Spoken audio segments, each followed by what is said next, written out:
बच्चों नमस्कार, good morning. क्या हाल है सभी के? उम्मीद करता हूँ अच्छे होंगे।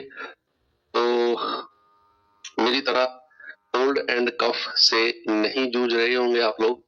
कल आप लोगों की क्लास बच्चे नहीं कर पाया था मैं, तबीयत मतलब उस लेवल की नहीं थी कि मैं आपकी क्लास कर पाऊँ। इवन आज भी नहीं है, 50% ओके है, लेकिन बोलते हैं the show must go on. Class 2 दिन ना हो तो ज्यादा इम्पैक्ट पड़ता है ना। तो ठीक है, बाकी आराम आराम धीरे धीरे से हम लोग पढ़ेंगे। मतलब वो एनर्जी आज नहीं रहेगी जो रेगुलर आपको देखने को मिलती है, लेकिन हाँ हम लोग पढ़ेंगे 1-1.5 घंटे जो भी हमारी क्लास होती है।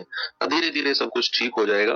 बाकी आप लोग रेगुलर पढ़ते रहिए, आप लोगों की क्लासेस डिस्टर्ब ना हो, इसलिए हम लोग अपनी तरफ से जितना एफर्ट हम लोगों से लग सकता है सभी टीचर्स लगाते हैं उस एफर्ट को। तो बाकी आज हम लोग ये चैप्टर बच्चे एंड करने वाले हैं। एक होमवर्क था जो दिया था मैंने आपको, बताइए इसका आंसर जल्दी से मुझे क्या होगा। नमस्ते नमस्ते, गुड मॉर्निंग भाई।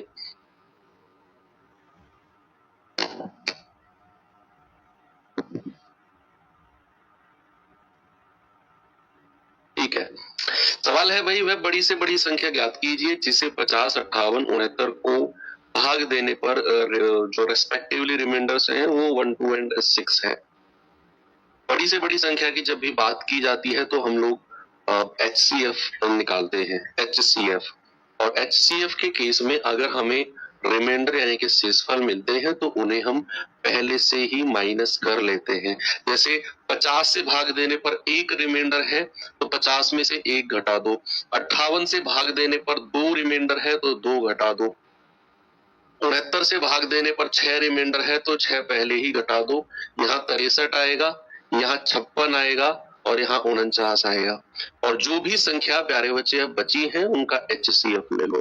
HCF का मतलब है जो चीज कॉमन आ जाए। भाई 7 ही कॉमन आ रहा है, 7 सत्ते 49, 7 8 56, 7 नाम 63। और जो कॉमन आ रहा है भैया वही आपका HCF यानी कि हाईएस्ट कॉमन फैक्टर हो जाएगा। ओके, कोई प्रॉब्लम नहीं है आपको। चलिए कुछ पॉसिबल पेयर के क्वेश्चंस देख लेते हैं। पॉसिबल पेयर, संभावित जोड़े, पॉसिबल पेयर क्या होती हैं? पॉसिबल पेयर्स ये तो आप सभी जानते हैं, लेकिन कैसे पॉसिबल पेयर निकाली जाती हैं उसके पीछे का कॉन्सेप्ट क्या है वो थोड़ा सा देखिए। आप सभी लोगों ने हालांकि कॉन्सेप्ट तो मैं पढ़ा चुका हूँ, तो तबियत काफी हद तक ठीक है, कंप्लीट ठीक नहीं बोल सकता हूँ बच्चे। आप पढ़िए प्लीज, अब बीच बीच में ये चीज डिस्कस करेंगे ना तो जो पुराने बच्चे हैं वो डिस्टर्ब हो जाएंगे, फिर वो उल्टा सीधा मुझे सुनाने लगेंगे, है ना। प्लीज आप लोग पढ़ते रहिए, बस मतलब एनर्जी का लेवल यही रहेगा जो आज है, बस 1-2 दिन के लिए। पॉसिबल पेयर के लिए कॉन्सेप्ट बच्चा मैंने आपको बताया था को प्राइम पेयर के बारे में। को प्राइम पेयर यानी कि सह अभाज्य जोड़ा, को प्राइम पेयर या फिर अगर मैं हिंदी में कहूं तो सह अभाज्य जोड़ा। आप जानते हैं क्या होता है ये सह अभाज्य जोड़ा? सह अभाज्य जोड़ा क्या होता है? सह अभाज्य जोड़ा यानी कि को प्राइम पेयर होता है जिसमें से कुछ भी कॉमन ना आए, दैट इज कॉल्ड को प्राइम पेयर। लाइक मैंने बोला 2 3, मैंने बोला 5 9, मैंने बोला 7 11 या 7 15। जरूरी नहीं है दोनों संख्या प्राइम अभाज्य होनी चाहिए, ऐसा नहीं है। जोड़ा अगर है और वहां से कुछ भी कॉमन नहीं आ रहा है, वहां का HCF 1 है, तो हम कहेंगे कि वो हमारी को प्राइम पेयर यानी कि सह अभाज्य जोड़ा है। लाइक बच्चे अगर मैंने आपसे बोला 12 और 20, क्या ये को प्राइम पेयर है? भाई नहीं सर, यहाँ से 4 कॉमन आ गया, 4 तिया 12, 4 पंजे 20, और अगर कुछ भी कॉमन आता है तो वो हमारा को प्राइम पेयर यानी कि सह अभाज्य जोड़ा तो नहीं होता है। बात क्लियर है सभी को? यस, अब आप समझ चुके हैं बात को। चलो इतनी भी बात आपको क्लियर हो गई। अब अगर मैं आपसे कहूं कोई चीज, मैंने बोला कि A गुणा बी 12 है, A गुणा बी मैंने बोला 12 है, तो आप मुझे बताओ कोई ऐसी दो संख्या कितने संभव जोड़े बन सकते हैं A और B के जो को प्राइम हो, जो सह अभाज्य। मेरी बात फिर से सुनो, मैंने बोला A गुणा बी बराबर 12 मैंने लिख दिया। मैंने बोला A और B के कितने संभव जोड़े बन सकते हैं जोड़े का मतलब है दो ऐसी संख्या जिनको गुणा करने पर 12 मिले। कितने पॉसिबल पेयर बन सकते हैं जो को प्राइम यानी कि सह अभाज्य भी हो। अब स्टार्ट कहां से करते हैं बच्चे? a गुणा b 12 है तो 1 से शुरू करो, यहां लिखो 1, तो 1 इंटू भाई एक को कितने में गुणा करने पर 12 मिलेगा? सर 12 से ही गुणा करने पर। एक गुणा 12 को भी हम 12 कह सकते हैं। फिर 2 आ जाओ, एक के नीचे 2 लिख दो। फिर 2 को 12 बनाने के लिए कितने से गुणा करेंगे? 2 छिक्के 12। फिर 3 आ जाओ, 3 को 12 बनाने के लिए 3 चौको 12। फिर 4 आ जाओ, 4 को 12 बनाने के लिए 4 तिया 12। लेकिन जैसे ही आपने 4 तिया 12 लिखा, आपने एक चीज देखी, यार ये तो वही चीज रिपीट हो गई। भाई ऊपर 3 4 था, नीचे 4 3 हो गया, कोई फर्क नहीं पड़ेगा। लेकिन जैसे ही संख्या या जैसे ही पेयर, जैसे ही जोड़ा रिपीट होने लगे, आप वहां रुक जाओ। उससे नीचे की चीज आपको लेनी ही नहीं है। जब भी आप पॉसिबल पेयर निकालने जाओगे ना, तो एक पॉइंट, एक टर्निंग पॉइंट ऐसा आएगा जहां से रिपीट होना शुरू हो जाएगा। जैसे ये था कि भाई हमने बोला 1 गुणा 12, 2 गुणा 6, 3 गुणा 4, और फिर हमने कहा 4 गुणा 3। लेकिन ये तो रिपीट हो गया, फिर आगे आपको चेक ही नहीं करना है। जहां से रिपीट होना शुरू हो जाए रुक जाओ वहीं पे। तो इतने पेयर बन सकते हैं, इतने पेयर, इतने जोड़े बन सकते हैं। लेकिन हमारी कंडीशन क्या है बच्चे? हमारी कंडीशन है कि भाई वो को प्राइम होने चाहिए, सह अभाज्य होने चाहिए, उनमें से कुछ कॉमन नहीं आना चाहिए।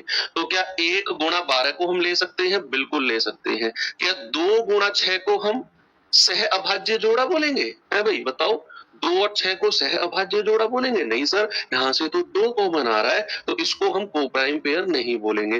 3 और 4 को ले सकते हैं, तो हम कहेंगे दो संभावित सह अभाज्य जोड़े, अभाज्य जोड़े, दो संभाव, ऐसे पॉसिबल पेयर निकाली जाती है। समझ गए ना बच्चे आप? एक मैं प्लस वाला भी आपको दिखा देता हूं। सपोज अगर मैंने आपसे बोला है बच्चा कि a प्लस बी हमारा 15 है, a प्लस बी 15 है, तो संभावित जोड़े बताओ और वो को प्राइम होने चाहिए, सह अभाज्य। लेकिन यहाँ बीच में प्लस है, यहाँ क्या है बच्चा? बीच में प्लस।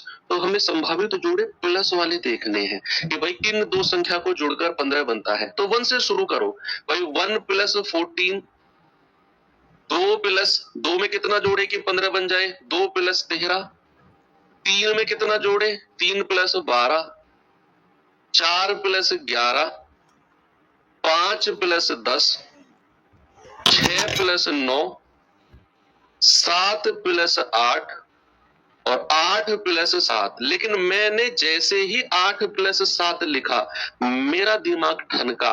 मैंने देखा यार ये 8 प्लस 7 मैंने लिखा है। भाई मैंने 1 से शुरू किया, 1 2 3 4 5 6 7 8।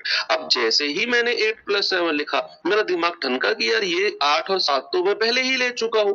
मतलब यहां से चीजें अब रिपीट होनी शुरू हो गई। और मैंने बोला कि जब चीजें रिपीट होनी शुरू हो जाए तो आप वहां रुक जाओ, आप वहां पर रुक जाओ। बस अब आपने उन पेयर्स को हटाना है बच्चा जो को प्राइम यानी कि सह अभाज्य नहीं है, जिनमें से कुछ कॉमन नहीं, कुछ भी कॉमन आ रहा है उनको हटा दो। भाई 1 और 14 को ले सकते हैं, 2 और 13 को ले सकते हैं, 3 और 12 को नहीं ले सकते क्योंकि यहाँ से 3 कॉमन आ जाएगा।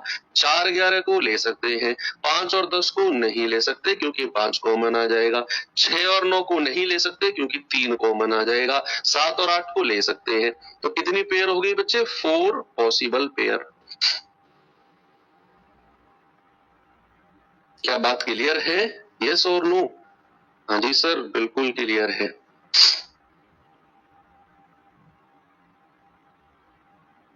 समझ में आ गया? यस। चलो मैं एक सवाल अब आपको देता हूं, अब आप मुझे इस सवाल का जवाब बताओ। क्या कर सकते हैं इस सवाल में? जल्दी से सभी लोग बताइए भाई।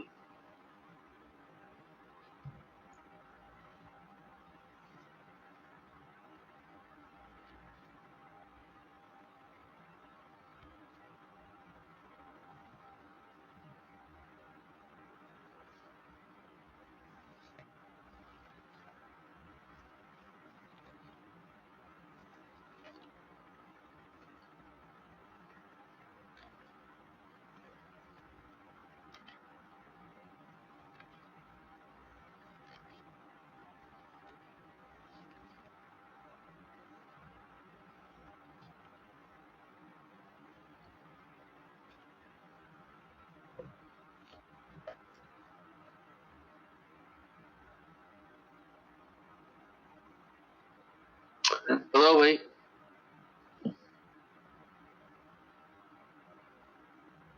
कह रहे हैं कि दो संख्याओं का योगफल 342 है, उनका HCF 19 है, तो संख्याओं के कितने युग्म बनाए जा सकते हैं? How many possible pairs? एक और 12 में तो एक कॉमन है, एक तो सब में कॉमन आता है बच्चे, ये तो यूनिवर्सल HCF होता है, यूनिवर्सल फैक्टर होता है। मैंने बताया नहीं था कि एक को कंसीडर नहीं करना है, एक के अलावा और कुछ कॉमन आ रहा है तो वो को प्राइम नहीं है। देखो, अब उसने बोला दो संख्याओं का योगफल दिया हुआ है, HCF दिया हुआ है। मैंने पिछली क्लास में आपको बताया बात उसने दो संख्याओं की है, तो मैं दो संख्याओं को कुछ मानकर चलूंगा, उनका रेशो, उनका अनुपात कुछ मानकर चलूंगा। तो मैंने मान लिया कि भाई उन संख्याओं का जो रेशो है वो क्या है, A और B, और जहां पर A और B क्या है बच्चे, A और B हमारे सह अभाज्य यानी कि को प्राइम है। ये A और B में से कुछ भी कॉमन नहीं आएगा, ये A और B का रेशो मैंने मान लिया है। और अगर A और B का रेशो मान लिया है, HCF मुझे 19 दिया हुआ है, तो मैं ओरिजिनल संख्या क्या मान लूंगा बच्चे, ओरिजिनल संख्या हो जाएंगी 19A और 19B। ये मेरी ओरिजिनल संख्या हो गई। मुझे योगफल सम दिया हुआ है, तो अगर मैं सम की बात करूंगा तो 19A प्लस 19B बराबर कितना है, 342। यहां से प्यारे भाई 19 कॉमन आ जाएगा ना, यस, बराबर 342। 19 से काटो इसको, 19 से कम 19, 19 अट्ठे 152। अब मुझे क्या मिला, A प्लस B 18। मैंने एक एग्जांपल अभी प्रैक्टिस कराया आपको, इसी तरीके से यहाँ भी पॉसिबल पेयर ढूंढ लो। अब सबका एक जैसा आंसर आना चाहिए, किसी का 3 आ रहा है, किसी का 4 आ रहा है, ऐसे क्यों कर रहे हो यार तुम लोग।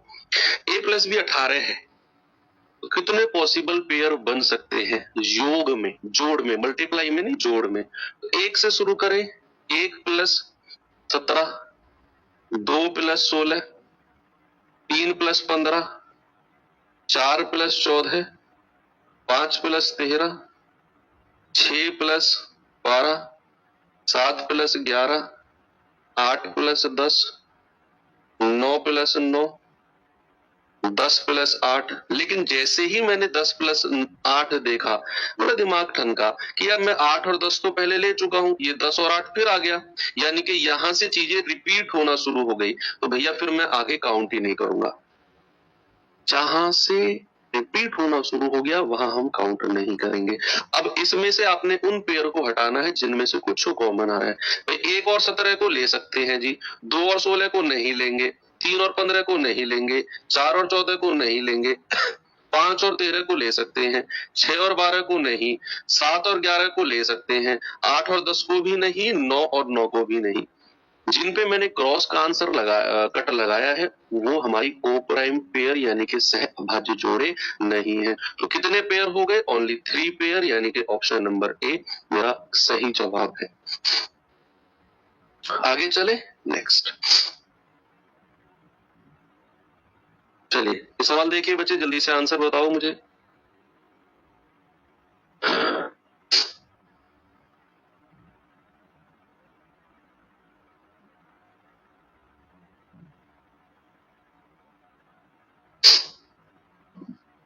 Very good. कह रहा है कि दो धनात्मक संख्याओं का योग 240 है, HCF 15 है, तो ऐसे कितने युग्म संभव हो सकते हैं, पॉसिबल पेयर। अब हमें वो दो संख्याओं का रेशो कुछ मानना है। मैंने मान लिया कि भाई वो रेशो A और B है, जहां A और B को प्राइम है। HCF 15 है, तो मेरी ओरिजिनल संख्या हो जाएंगी 15A और 15B। HCF से गुणा कर देते हैं ना। तो अब मुझे योगफल दिया हुआ है, तो 15A प्लस 15B बराबर कितना है, 240। तो यहां से अगर मैं 15 को कॉमन ले लू तो A प्लस B कितना हो गया बच्चा, 240।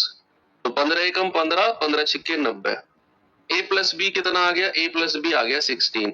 तो कैसे कैसे बनेगा, 1 plus 15, 2 plus 14, 3 plus 13, 4 plus 12, 5 plus 11, 6 plus 10, 7 plus 9, 8 plus 8 और 9 प्लस 7। देखो यहां से रिपीट होना शुरू हो गया, क्योंकि 7 और 9 को मैं पहले ही ले चुका हूं। और जो अब पॉसिबल नहीं है उनको हटाओ, ये ले सकते हैं बिल्कुल, इसको नहीं लेंगे, इसको ले सकते हैं, इसको नहीं लेंगे, इसको ले सकते हैं, इसको नहीं। जहां से कुछ भी कॉमन आ रहा है उनको नहीं लेंगे। देखो जिन पे मैंने कट लगाया है 4 और 12 में से 4 कॉमन आ जाएगा तो ये पॉसिबल पेयर नहीं है। यहां से 2 कॉमन आएगा, यहां से भी 2 आएगा, यहां से तो पूरा 8 कॉमन आ रहा है। एक के अलावा अगर कुछ भी कॉमन आता है तो उसे हम कट कर देंगे, वो हमारी पॉसिबल पेयर नहीं है। तो कितनी संभावित जोड़े हो गए बच्चे? Only 4, only 4 possible pair. चलिए ये सवाल देखिए एक बार।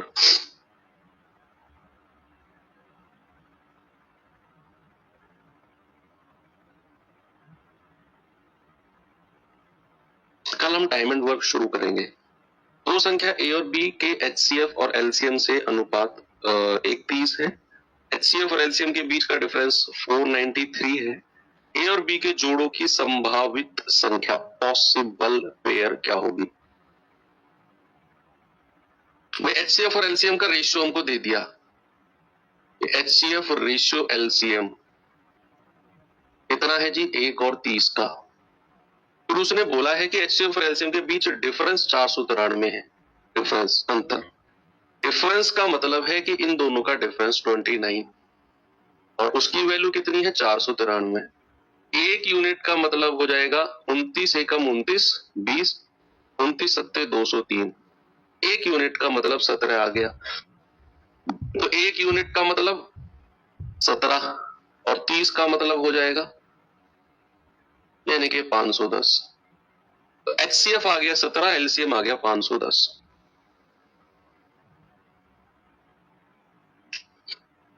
बात क्लियर है कि नहीं? अब हम क्या करेंगे? हमारे पास एचसीएफ है, हमारे पास एलसीएम है, तो मैं मान लूंगा कि रेशियो जो है ना वो ए और बी का रेशियो है। ए और बी का रेशियो है संख्याओं का, जहां ए और बी क्या है? कोप्राइम। अगर ए और बी कोप्राइम है तो एचसीएफ 17 है, तो मेरी ओरिजिनल संख्या 17, ए 17 भी हो जाएंगी। लेकिन मुझे ओरिजिनल संख्या लिखने की जरूरत नहीं है। मैंने एक फॉर्मूला और पढ़ा है कि ए और बी का रेशियो अगर दिया हुआ है तो एचसीएफ गुणा ए गुणा बी बराबर क्या होता है? एलसीएम के होता है। ये भी पढ़ा है मैंने आपको, है ना? तो उसे लगाओ आप कि भाई एचसीएफ कितना है? 17 गुणा ए गुणा बी बराबर क्या हो जाएगा? 510 के। तो 17 तिया 51। यानी कि बच्चे हम कहेंगे कि ए गुणा बी कितना आ गया? 30। अब आपको पॉसिबल पेयर देखनी है। अब आपको पॉसिबल पेयर देखनी है कि ए और बी को मल्टीप्लाई करके 30 बनना चाहिए। 1 से स्टार्ट करो, कितने पॉसिबल पेयर बन सकते हैं? आप कहेंगे कि सर 1 इंटू 30, 1 गुणा 30। आप कहेंगे 2 गुणा 15। आप कहेंगे 3 धाम 30। 4 से तो नहीं कटेगा। आप कहेंगे 5 छंग 30। 6 से भी नहीं कटेगा, 7 से भी नहीं कटेगा, 6 से कट जाएगा। 6 पंजे 30। लेकिन हमने देखा कि यार 5 और 6 तो मैं लिख चुका हूं, ये तो 6 और 5 रिपीट हो गया, फिर मैं आगे का काउंट ही नहीं करूंगा। जहां से रिपीट होना शुरू हो गया वहां से काउंट नहीं करेंगे। अब पॉसिबल पेयर जो है उनको ले लो। 1 और 30 को ले सकते हैं, 2 और 15 को ले सकते हैं, 3 और 10 को ले सकते हैं, 5 और 6 को ले सकते हैं। बस सब में से कुछ भी कॉमन नहीं आ रहा है, सारे के सारे को प्राइम है, तो पॉसिबल पेयर कितनी हो जाएंगी? 4 पेयर। कितनी पेयर? 4 पेयर। अच्छे सवाल है ये, थोड़े से टाइम लेते हैं, है ना? आपकी प्रैक्टिस होगी तो फिर उतने टाइम नहीं लेंगे, अगर आपकी प्रैक्टिस है तो। ठीक है, यहाँ शॉर्टकट नहीं लगेगा बच्चे। कुछ लोग हर चीज में शॉर्टकट देखते हैं। ये पॉसिबल चीज पूछ रहा है, संभावित कितने? संभावित के लिए हम शॉर्टकट कैसे जाएंगे? उन्हें तो हमें मैनुअली करना पड़ेगा भाई। पॉसिबल कितने बन सकते हैं? कितनी चीज पॉसिबल हो सकती है?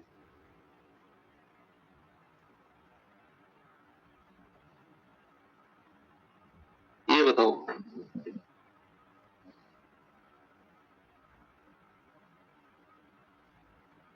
मेरा दो संख्याओं का गुणनफल 1500 है, उनका एचसीएफ 10 है, तो ऐसे कितने संभावित जोड़े हो सकते हैं? How many possible pair? अब एचसीएफ 10 दिया हुआ है, मैं रेशियो मान लेता हूं कि भाई रेशियो जो है ना वो ए और बी का रेशियो है। एचसीएफ 10 है तो मेरी ओरिजिनल संख्या हो जाएंगी 10 ए और दूसरी हो जाएगी 10 बी। 10A और 10B। अब उसने बोला है कि जो दो संख्या है ना, दोनों का मल्टीप्लीकेशन दिया हुआ है, दोनों का मल्टीप्लीकेशन गुणनफल दिया हुआ है। अगर मैं दोनों का मल्टीप्लीकेशन करता हूं भाई, तो मुझे मिलेगा 10A गुणा 10B बराबर 1500। तो 1 जीरो, 2 जीरो से 2 जीरो गया, मुझे मिला क्या, 1 गुणा B बराबर 15। इधर की जो 10A और 10B की 2 जीरो थी, 2 जीरो से मैंने सामने वाली 2 जीरो को उड़ा दिया, अब मुझे मिला A गुणा B बराबर 15। अब आप ऐसे पॉसिबल पेयर ढूंढो जिनको गुणा करने पर आपको 15 यानी कि 15 मिलता हो। 1 से शुरू करेंगे भाई। 1 गुणा 15, 2 से 15 कटेगा क्या, नहीं। 3 पंजे 15, 4 से भी नहीं कटेगा, फिर 5 से कटेगा, 5 दिया 15। लेकिन ये तो मैं लिख चुका हूं, तो फिर मैं आगे नहीं बढ़ूंगा। मेरे पास ऐसे केवल दो ही पेयर 1 और 15 को ले सकते हैं, 3 और 5 को ले सकते हैं, क्योंकि इनमें से कुछ भी कॉमन नहीं आ रहा है, तो ये दोनों के दोनों ओ प्राइम यानी कि सह अभाज्य होंगे। तो हमारे पास कितनी पेयर पॉसिबल हो गई, 2 पेयर हो गई, यानी कि ऑप्शन नंबर डी मेरा बिल्कुल करेक्ट हो जाएगा। सारे क्वेश्चन इस तरह के आप कर सकते हैं अगर आप एग्जाम में बने तो। अब मैं आपको कुछ मिसलेनियस कराता हूँ, ठीक है। इस मिसलेनियस में विविध, इसमें वो सवाल होंगे कि 4-5 घंटियों को एक साथ बजाया गया है ना, बोतलों में पानी डालना है, कितने बन सकते हैं, पंक्तियों में लोगों को खड़ा करना है। तो इस तरह के सवाल जहां पर हमें एलसीएम लेना हो, वो सारे के सारे सवालों को मैंने यहाँ पर मिसलेनियस यानी कि विविध में कर लिया है।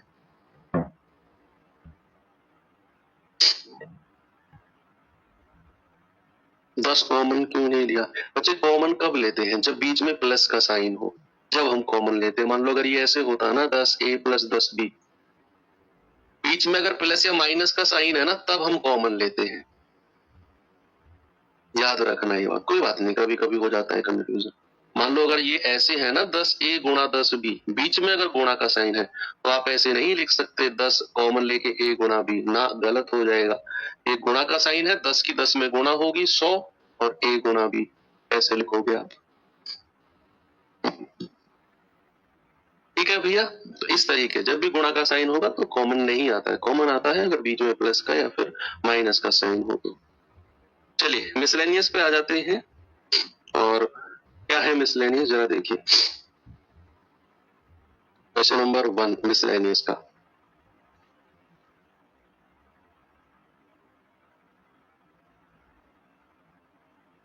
कह रहा है कि 5 घंटियां एक साथ बजना शुरू होती हैं और क्रम से 2, 4, 6, 8, 20 सेकंड के अंतराल पर बजती हैं। 30 मिनट में वो कितनी बार एक साथ बजेंगी?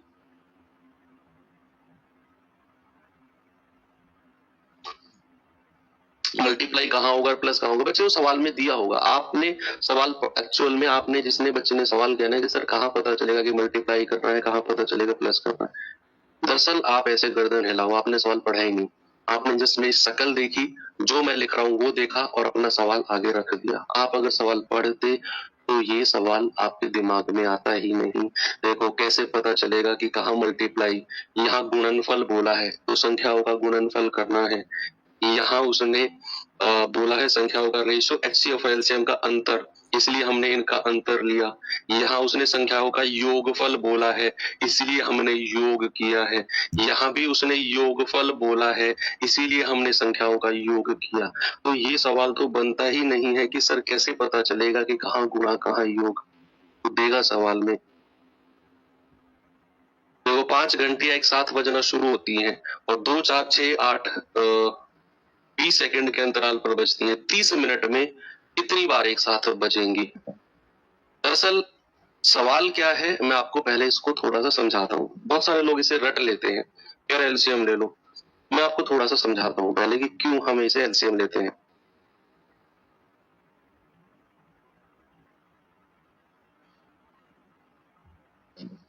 पहले मैं समझाता हूँ कि क्यों हम एलसीएम लेते हैं।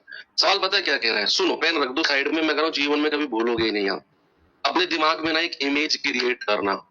5 घंटियां हैं, दिमाग में सोच लो 5 घंटियां हैं, ओके। पांचों की पांचों को मैं एक साथ बजाता हूँ टन से, पांचों की पांचों को एक साथ मैंने बजाया टन से, बज गई पांचों की पांचों। फिर क्या हुआ, अलग अलग टाइम है, अलग अलग घंटियों का बजने का। मान लो ये 5 घंटियां थी,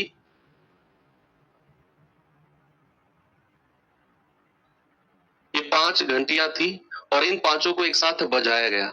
फिर क्या हुआ, जो पहली घंटी है ये 2 सेकंड के बाद बजती है, हर 2 सेकंड। भाई शुरू में बज गई है, फिर 2 सेकंड बाद बजेगी, फिर 4, फिर 6, फिर 8, फिर 10, फिर 12, फिर 14, फिर 16, फिर 18, सॉरी 12, 14, 16, फिर 18, और ये हर 2 सेकंड पे इस तरीके से बजती जाएगी, पहली वाली। दूसरी घंटी क्या है कि हर 4 सेकंड पे बजती है। शुरू में तो इसके साथ बजी, फिर 4 सेकंड, फिर 8, फिर 4 तिया 12, 4 चौक 16, 4 पंजे 20, 4 छिंग 24, 4 सत्ते 28, 4 अट्ठे 32, और इस तरीके से ये बजती जाएगी हर 4 सेकंड के बाद। फिर क्या हुआ, ये 6 वाली भी, 6 एकम 6, 6 दूनी 12, 6 ती 18, 6 चौक 24, 6 पंजे 30, 6 छिंग 36, और ये भी इस तरीके से बजती जाएगी हर 6 सेकंड के बाद। फिर ये वाली भी, अब ये 8 वाली भी, 8 दूनी 16, 8 तिया 24, 8 चौक 32, 8 पंजे 40, 8 छिंग 48, इस तरीके से ये भी बजती जाएगी भैया, ये भी बजती जाएगी। फिर ये 20 वाली है, 20 एकम 20, 20 दूनी 40, 20 तिया 60, 20 चौके 80, 20 पंजे 100, ये भी हर 20 सेकंड में बजती जाएगी। शुरू में सबको एक साथ बजाया, फिर सबका अलग अलग टाइम है बजने का, 2 सेकंड, हर 2 सेकंड में 2 सेकंड का गैप। ये पहली वाली घंटी 2 सेकंड के गैप में बजती है, दूसरी वाली 4 सेकंड के गैप में, तीसरी वाली 6 सेकंड, ये 8 सेकंड और ये 20 सेकंड के गैप में बजती है। सवाल कह रहा है कि 30 मिनट में वो कितनी बार बजेंगी, 30 मिनट में वो कितनी बार एक साथ बजेंगी। सबसे पहले मुझे बताओ कि ये 2 सेकंड बाद बजी, ये 4, ये 6, ये 4 8, ये 6 12, ये 8 16, 20 40, कोई तो एक ऐसा टाइम होगा जब ये एक साथ बजी होंगी, और वो टाइम क्या होगा, वो डिजिट, वो संख्या हम कैसे निकालेंगे भाई। कोई तो एक टाइम ऐसा होगा जो इन सब में कॉमन होगा, कोई तो एक टाइम होगा जो 20 में भी आएगा, 8 में भी आएगा, 6 में भी आएगा, 4 में भी आएगा और 2 में भी आएगा। कोई तो आगे जाके ऐसा टाइम मिलेगा, आप कहेंगे हाँ सर मिलेगा तो सही, और वो टाइम क्या होगा, वो टाइम होगा इनका एलसीएम। भाई एलसीएम क्या होता है, जो 20 के पहाड़े में भी आए, 8 के में भी आए, 6 के में भी आए, 4 के में भी आए, 2 के पहाड़े में भी आए, वो होगा इनका एलसीएम। और उस टाइम पर ये सारी की सारी घंटियां एक साथ बजेंगी, इसीलिए हम एलसीएम लेते हैं कि भाई अगर घंटियां 2 4 6 8 20 सेकंड बाद बजती हैं तो एक साथ वो इनके एलसीएम, यानी कि 2 4 6 8 20 वो बजेंगी भाई 120 सेकंड बाद, 120 सेकंड के बाद वो एक साथ बजेंगी। और 120 सेकंड को अगर मैं मिनट में बदलना चाहूंगा तो किसी भी सेकंड को अगर आप मिनट में बदलते हो तो 60 से डिवाइड कर दो। 60 से डिवाइड क्यों किया, क्योंकि सेकंड को अगर मिनट में बदलना हो तो 60 से डिवाइड करते हैं। तो हम कहेंगे हर 2 मिनट के बाद, हर 2 मिनट के बाद वो एक साथ बजती है, हर 2 मिनट के बाद। तो सवाल कह रहा है 30 मिनट में कितनी बार बजेंगी, 30 मिनट में, तो 30 मिनट में कितनी बार बजेंगी, डिवाइड बाई 2 कर दो। आप कहेंगे सर 15 बार, 30 मिनट में 15 बार वो एक साथ बजेंगी। भाई अगर वो हर 2 मिनट में एक साथ बजती है, हर 2 मिनट में, तो 30 मिनट में कितनी बार बजेंगी, 30 बटा 2 यानी कि 15 बार। लेकिन 15 हमारा आंसर नहीं है, 15 हमारा आंसर नहीं है, बताओ क्यों। बेशक 30 मिनट में कितनी बार बजेंगी, 30 बटा 2 15 बार, हम 15 में +1 करेंगे, हमारा आंसर होगा 16 बार। अब आपके दिमाग में आएगा सवाल कि सर ये +1 क्यों किया, शुरुआत वाला। देखो शुरू में जो मैंने डिजाइन बनाया है, शुरुआत में ये सारी की सारी एक साथ बजी, शुरुआत में ये सारी की सारी घंटियां एक साथ बजी है। उसने बोला पहली लाइन में, प्यारे बच्चा, उसने बोला है कि भाई साहब सारी की सारी घंटियां एक साथ बजी है, ये वाला, ये बोला है उसने शुरुआत में सारी की सारी घंटियां। तो जो ये 15 बार है ना, ये 15 बार में हमने शुरुआत वाला बजने वाला नहीं जोड़ा था, किसी किसी सवाल में ये लाइन आपको नहीं देगा। सपोज ये लाइन अगर नहीं होती, ये लाइन अगर नहीं होती कि 5 घंटियां एक साथ बजना शुरू होती है, ये लाइन होती ही नहीं। सवाल ये होता कि 5 घंटियां हैं, 2 4 8 20 सेकंड के अंतराल पर बजती हैं, तो 30 सेकंड में कितनी बार बजेंगी, तो हमारा आंसर 15 सही होता। लेकिन उसने लाइन जोड़ी है 5 घंटियां एक साथ बजना शुरू होती है। ये लाइन बड़ी इंपॉर्टेंट होती है इस तरह के सवालों में। और आजकल प्यारे भाई सवाल बनते हैं, किसी में ये लाइन देगा, किसी में नहीं देगा। अगर उसने बोला कि 5 घंटियां एक साथ बजना शुरू होती हैं और फिर उनका बजने का समय अलग अलग दिया, तो हमें +1 करना है। और अगर वो ये कहेगा एक सेकंड का टाइम देना।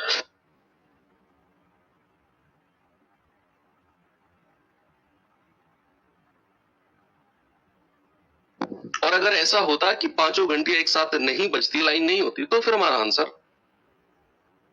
क्या होता? हमारा आंसर 15 होता। चलिए एक सवाल और देता हूं। ये सवाल करिए बच्चे, जरा बताएंगे आंसर भाई? कह रहा है कि 4 टेबल घड़ियां हैं, वो क्रमशः प्रत्येक 10 मिनट, 15 मिनट, 20 मिनट, 25 मिनट पर बजते हैं। यदि वो सभी 10 बजे एक साथ बजे तो फिर कितने समय के बाद बजेंगे?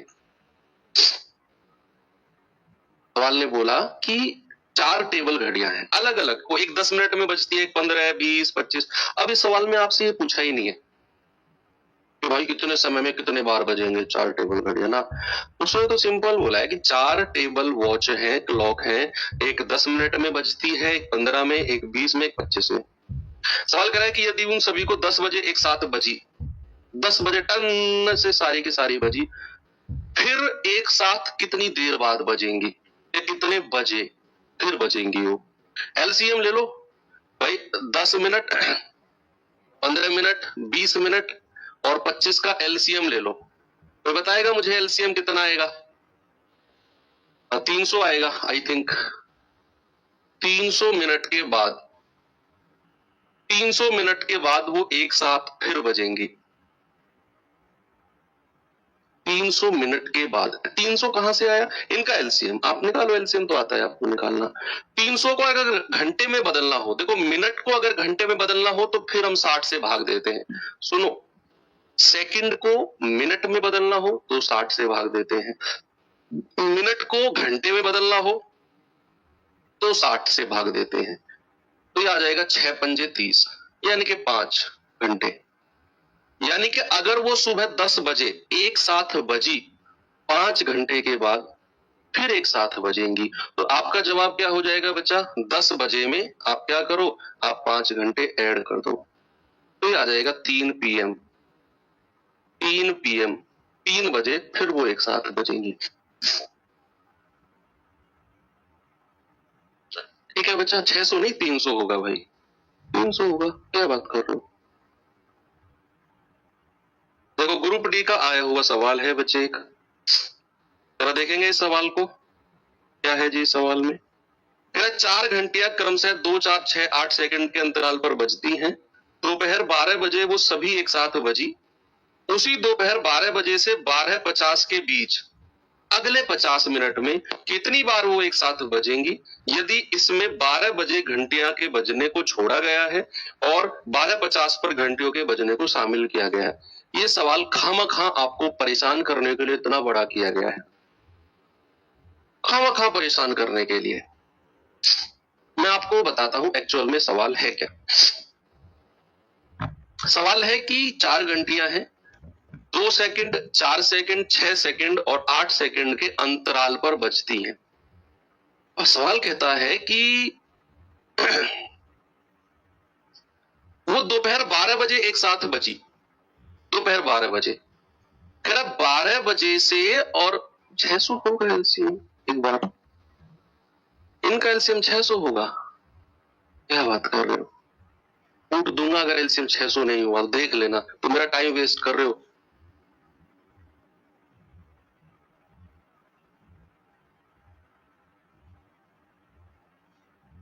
पांच से जाएंगे, 5 दूनी 10, 5 तिया 15, 5 चौके 20, 5 पूरे 25, फिर 2 से चले जाओ, 2 एकम 2, 3, 2 दूनी 4 और 5।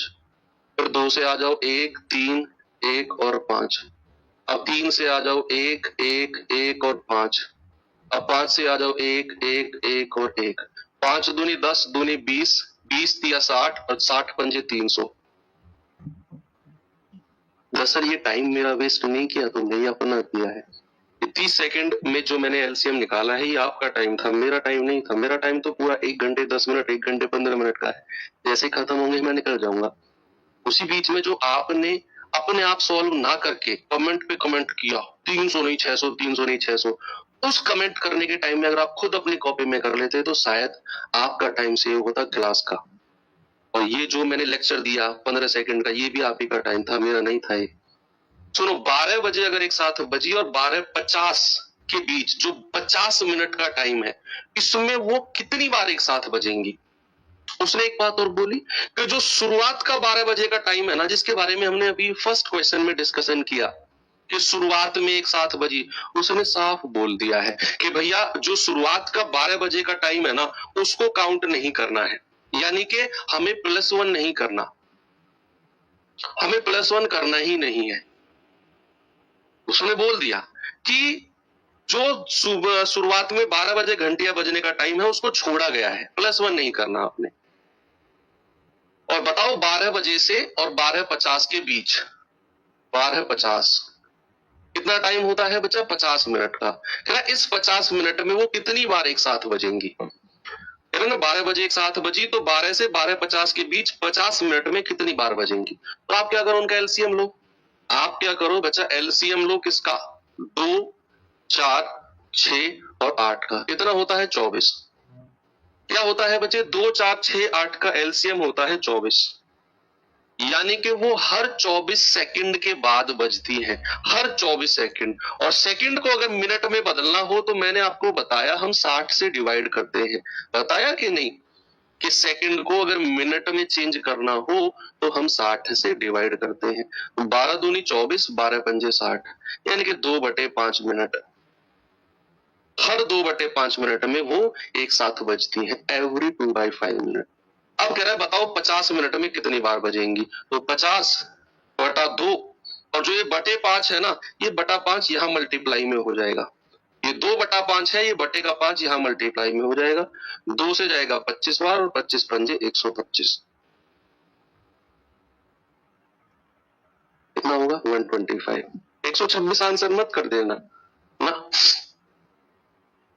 शुरू वाला तो लेना ही नहीं है हमें। उसने साफ बोला है +1 तो करना ही नहीं है। 12 बजे का जो टाइम है उसको छोड़ा गया है, यहाँ +1 करना ही नहीं है।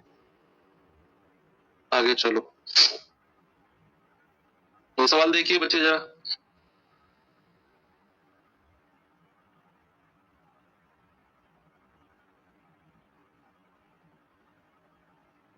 बताओ भाई जल्दी से आंसर। वह बड़ी से बड़ी संभव लंबाई वाले पैमाने की लंबाई ज्ञात करो जिसके द्वारा 3 मीटर 96 सेंटीमीटर, 5 मीटर 28 सेंटीमीटर और 7 मीटर 92 सेंटीमीटर लंबाई वाले खंबे को सटीक बार में मापा गया है। सबसे पहले आपको पता होना चाहिए 1 मीटर में कितने सेंटीमीटर होते हैं। आप में से बहुत सारे बच्चों को नहीं पता होगा कि भाई 1 मीटर में 100 सेंटीमीटर होते हैं। 1 मीटर में कितना? 100 सेंटीमीटर। अब ये सवाल में भी आपको थोड़ी सी मैं फील कराता हूं एक्चुअल में ये है क्या।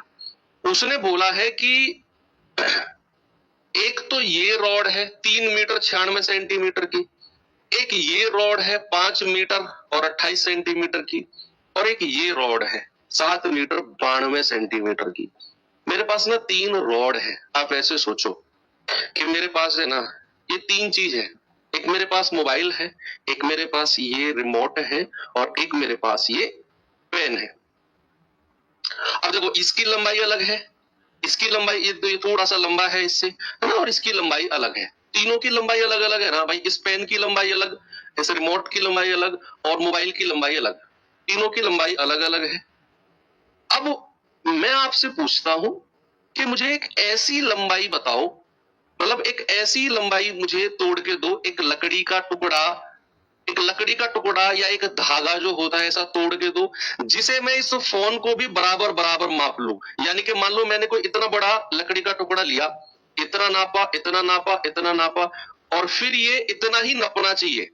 समझ गए आप कि ये जो फोन है ना, इसकी लंबाई जो मैं लकड़ी का टुकड़ा लूंगा बराबर बराबर हिस्सों में आ जाना चाहिए, कुछ भी एक्स्ट्रा इतना उतना नहीं बचना चाहिए। और उसी लकड़ी की लंबाई से मैं इस रिमोट को भी नाप दूं, इस रिमोट को भी पूरा पूरा। ऐसा नहीं है कि ये कोना थोड़ा बहुत बच जाए ना, पूरा पूरा नपना चाहिए, पूरा पूरा। और उसी चीज में ये पेन भी पूरा पूरा नपना चाहिए। तो वो माप की लंबाई क्या होगी? वो माप की लंबाई क्या होगी जो पेन की भुजा को भी पूरा पूरा डिवाइड कर दे, रिमोट को भी पूरा पूरा डिवाइड कर दे, और फोन की लंबाई को भी पूरा पूरा डिवाइड कर दे। वो स्केल की लंबाई क्या होगी? वो स्केल की लंबाई होगी इनका HCF, इनका हाईएस्ट कॉमन फैक्टर। समझ गए ना? मुझे वो स्केल की लंबाई चाहिए जो इस पेन की लंबाई को भी पूरा पूरा डिवाइड कर दे, मोबाइल की लंबाई को भी पूरा पूरा डिवाइड कर दे, और रिमोट की लंबाई को भी पूरा पूरा डिवाइड कर दे। ये वो सवाल कह रहा है कि 3 लंबाई वाली चीज है तो पूरी पूरी सटीक बार में मापा जा सके, सटीक, कुछ भी इधर उधर ना बचे। तो आप क्या करो, सबसे पहले इन सबको ना सेंटीमीटर में चेंज कर लो, सबको सेंटीमीटर में। जैसे ये 3 मीटर है तो 3 मीटर को अगर मैं सेंटीमीटर में बदलूंगा, 100 से गुणा कर दूंगा, और प्लस 96 सेंटीमीटर अलग से है, तो ये हो जाएगा 396 सेंटीमीटर। 5 मीटर को 100 से गुणा करके सेंटीमीटर में बदलो, प्लस 28 सेंटीमीटर अलग से, ये हो जाएगा 528 सेंटीमीटर। 7 मीटर को हम बदलेंगे 7 गुणा 100 प्लस 92, तो जाएगा 792 सेंटीमीटर। अब ये जो तीनों लंबाई की चीज है ना, इनका HCF ले लो, 396, 528 और 792। क्या करेंगे, इनका HCF ले लो, वही आपका आंसर है, वही आपके स्केल की लंबाई हो जाएगी, वही आपके स्केल की लंबाई हो जाएगी जो इसको भी पूरी तरह डिवाइड कर देगी, इसको भी और इसको भी। वही आपसे पूछा है। तो दो सबसे नजदीक संख्या कौन सी दिख रही है आपको? मुझे तो यही लग रहा है, यही है। 8 में से 6 गया 2, 12 में से 9 गया 3, 132। 132। अब 132 जो डिफरेंस आया, यही मेरा HCF होगा अगर ये तीनों संख्याओं को डिवाइड कर देगा। 132 का इसको डिवाइड कर रहा है, पूरा 3 बार काट देगा। 132 दिया 396, 132 चौके 528, बिल्कुल काट दिया। 132 छिक्के 792, इसको भी इसने पूरा पूरा काट दिया, तीनों को पूरा पूरा काट दिया। इसका मतलब है कि जो इनका डिफरेंस है 132 सेंटीमीटर, यही मेरा आंसर है। यानी कि वो जो स्केल की मैं बात कर रहा हूं ना, जो इन तीनों लंबाई को पूरा पूरा डिवाइड करेगी, वो इनका HCF होगी, और वो 132 है। अब इसको सवाल में ना मीटर और सेंटीमीटर में बोला है, तो इसको मैं अलग अलग तोड़ सकता हूं। 100 सेंटीमीटर प्लस 32 सेंटीमीटर, और 100 सेंटीमीटर को मैं क्या 1 मीटर कह सकता हूं। 1 मीटर 32 सेंटीमीटर। ग्रुप डी का पूछा गया सवाल है, 1 मीटर 32 सेंटीमीटर। ये सवाल पे आइए बच्चे जरा, ग्रुप डी में ही पूछा गया सवाल है ये भी। देखिए जरा इसको, कहता 3 अलग अलग चौराहों पर ट्रैफिक सिग्नल्स क्रमशः 45 सेकंड, 75 सेकंड, 90 सेकंड के बाद बदलते हैं। यदि वे सभी सुबह 9:30 बजे एक साथ बदले तो अगले किस समय पर फिर बदलेंगे? एलसीएम लो, जोड़ो, एलसीएम लो, जोड़ो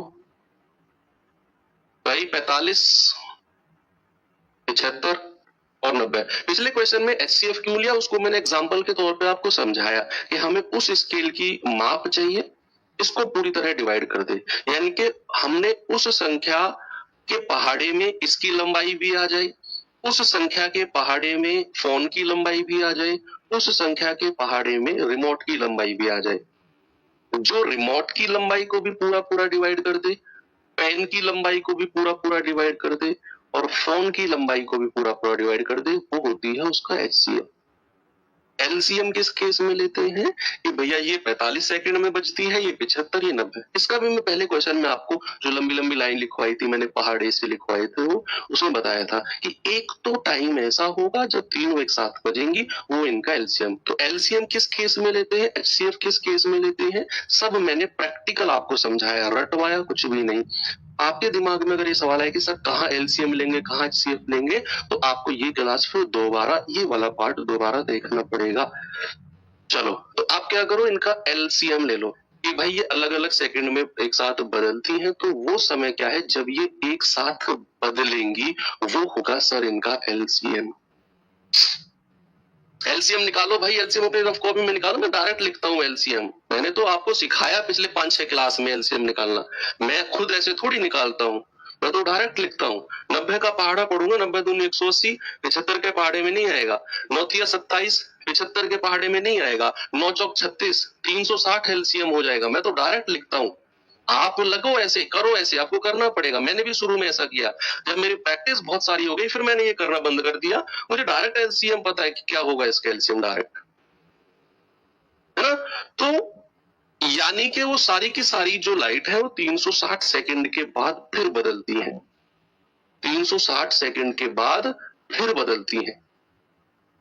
सॉरी, 450, 360, 15 45, 75 दूनी 300 नहीं आएगा, हाँ 450 आएगा, सॉरी 450 सेकंड। 75 से नहीं, मैं 75 नहीं, मैं कुछ और सोच रहा था, इसको 30 सोच रहा था, ठीक है।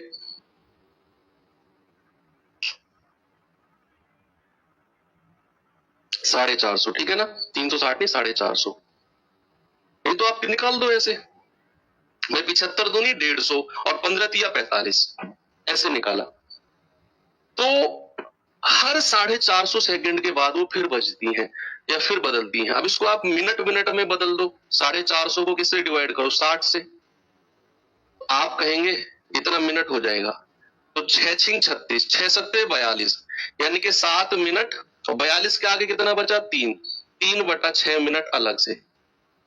तो 7 मिनट तो पूरा और 3/6 मिनट अलग से, 3 एकम 3, 3 दूनी 6, तो 7 मिनट और 1/2 मिनट है। अब इसको मैं फिर 60 से गुणा करूंगा सेकंड में बदलने के लिए, सेकंड में बदलने के लिए, तो ये हो जाएगा 30 बार जाएगा, तो 30 एकम 30 सेकंड, ये हो जाएगा 7 मिनट 30 सेकंड, क्योंकि हमें उसमें जोड़ना है, हमें उसमें जोड़ना है। पहले मैंने क्या किया, पहले मैंने 450 सेकंड को मिनट में बदला, तो 60 से डिवाइड किया, मुझे मिला 7 मिनट और 1/2 मिनट अलग से।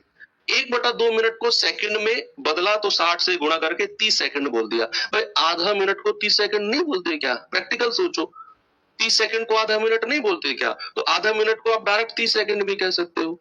तो आप कहोगे 9:30 में 7 मिनट जोड़ोगे तो 9:37 मिनट और फिर 30 सेकंड, ठीक है। 7 मिनट 30 सेकंड को हमने 9 बजे में जोड़ा 9:30 में, तो 9:37 और ये 30 सेकंड अलग से, आपका आंसर हो जाएगा ऑप्शन नंबर डी। आगे सभी का वेरी गुड। आगे चलो, ये सवाल देखो बच्चे जरा, क्या है इस सवाल में।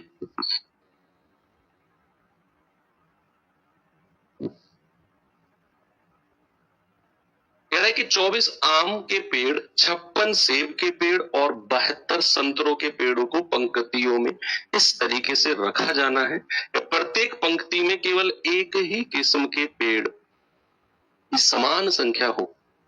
पंक्तियों की न्यूनतम संख्या ज्ञात करो जिसमें उपयुक्त पेड़ लगाए जा सकते हैं।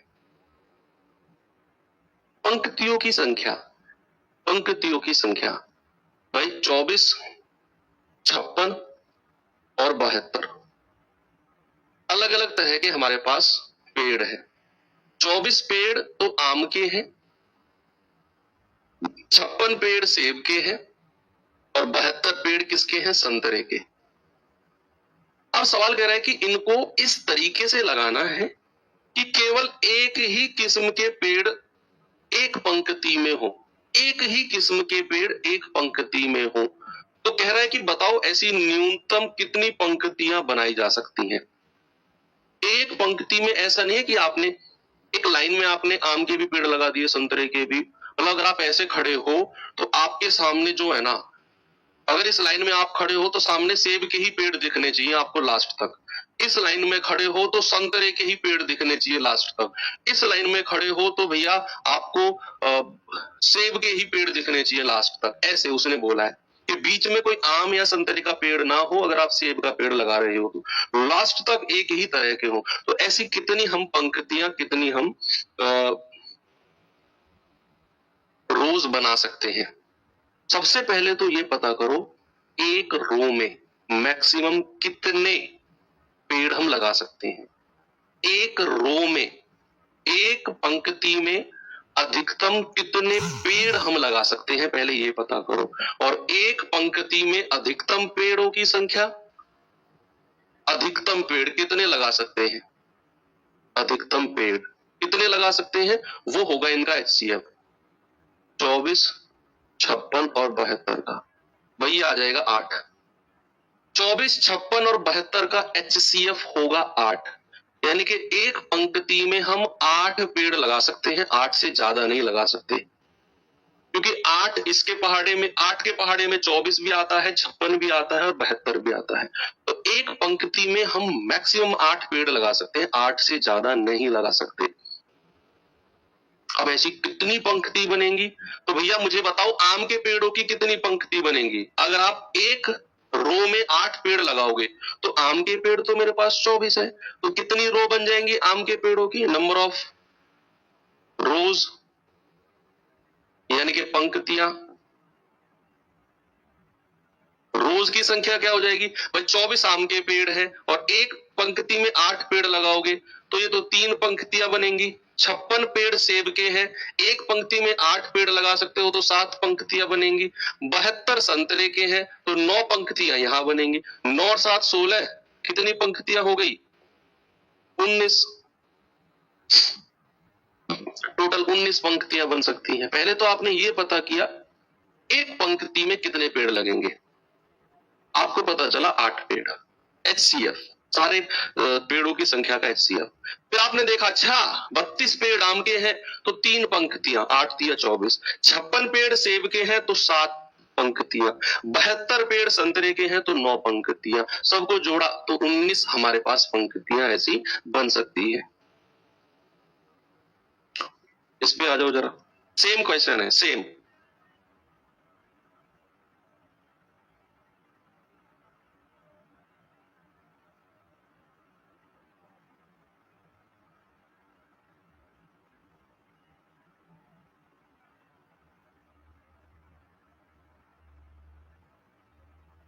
जल्दी से बताओ बच्चा इसका जवाब।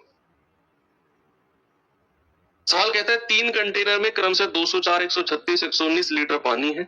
एक छोटे कंटेनर की अधिकतम क्षमता बताओ जो प्रत्येक बड़े कंटेनर को पानी में सटीक संख्या में माप सके। ये वही सवाल है, ये वही सवाल है। मान लो मेरे पास ये पेन है और ये रिमोट है, मुझे उस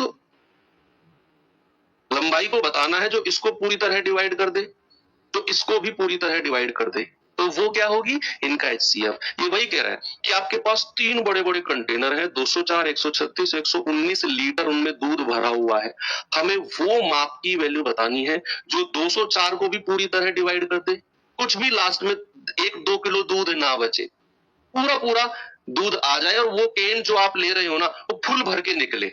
ये भी 136 को भी पूरा पूरा डिवाइड कर दे और 119 को भी पूरा पूरा डिवाइड कर दे, कुछ भी एक्स्ट्रा ना बचे, तो वो होगा इनका HCF। वो कह रहे हैं ना एक छोटे से कंटेनर की अधिकतम क्षमता क्या होगी जो बड़े कंटेनर को सटीक रूप से माप सके, HCF। जिसके पहाड़े में 204 भी आ जाए, 136 भी आ जाए, 119 भी आ जाए, हो गया भाई, है ना। तो HCF क्या होगा, 204 का, 136 का और 119, दो सबसे नजदीक का डिफरेंस 17 आ गया। 17 ही मेरा HCF होगा अगर ये तीनों को डिवाइड करेगा। इसको भी डिवाइड कर दिया, इसको भी कर दिया, इसको भी कर दिया, तो HCF क्या हो गया, 17। ऑप्शन में दिया हुआ भी है तो मुझे ये भी चेक करने की जरूरत नहीं थी। बस ये करिए, जल्दी से बताओ इसका जवाब। एक लड़के को एल्युमिनियम की 3 छड़ दी गई जिनकी लंबाई क्रम से 44 सेंटीमीटर, 22 सेंटीमीटर, 55 सेंटीमीटर है। उसे इन छड़ों को समान लंबाई की छड़ों में इस प्रकार काटना है जिससे एल्युमिनियम का कुछ भी भाग शेष ना बचे। इस प्रकार बनी छड़ की अधिकतम लंबाई। सेम क्वेश्चन, मेरे पास पेन है, मेरे पास रिमोट है, मुझे उसकी वैल्यू बतानी है जो इसको भी पूरा पूरा डिवाइड कर दे, जो इसको भी पूरा पूरा डिवाइड कर दे, कुछ भी रिमेन ना बचे। और वो होगा भाई इनका HCF। वो होगा इनका HCF जिसके पहाड़े में 44 भी आए, 22 भी आए, 55 भी आए। अब पेन उठाने की जरूरत नहीं, ऑप्शन चेक करो। भैया वो बताओ जिसके पहाड़े में ये सब आए। HCF ले लो भाई इनका। मुझे लग रहा है 11 ही है।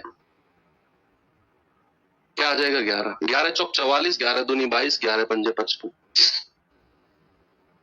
अब तो ये बच्चों वाले सवाल आसान लग रहे हैं ना आपको? तो एक प्रैक्टिस की जरूरत होती है बस। आपको कॉन्फिडेंस रहना चाहिए और आपकी प्रैक्टिस अच्छी होनी चाहिए, फिर तो दुनिया में कुछ भी हो आप कर जाओगे। देखो कह रहा है एक सेमिनार में ABC भाग लेने वाले संख्या क्रम से ये आवश्यक कमरों की न्यूनतम संख्या बताओ। प्रत्येक कमरे में रखी सकना और एक कमरे में अधिक प्रत्येक विषय क्यों? सेम वही है कि मेरे पास आम, संतरे और सेब के पेड़ थे।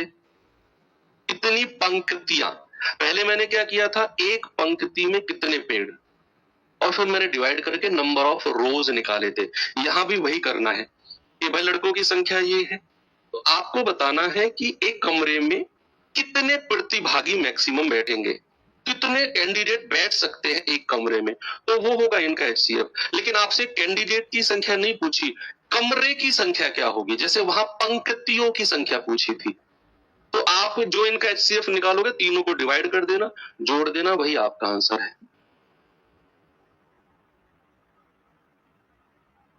हो जाएगा ना? तो HCF सबसे पहले क्या करो कि एक कमरे में कैंडिडेट की संख्या, प्रतिभागियों की संख्या,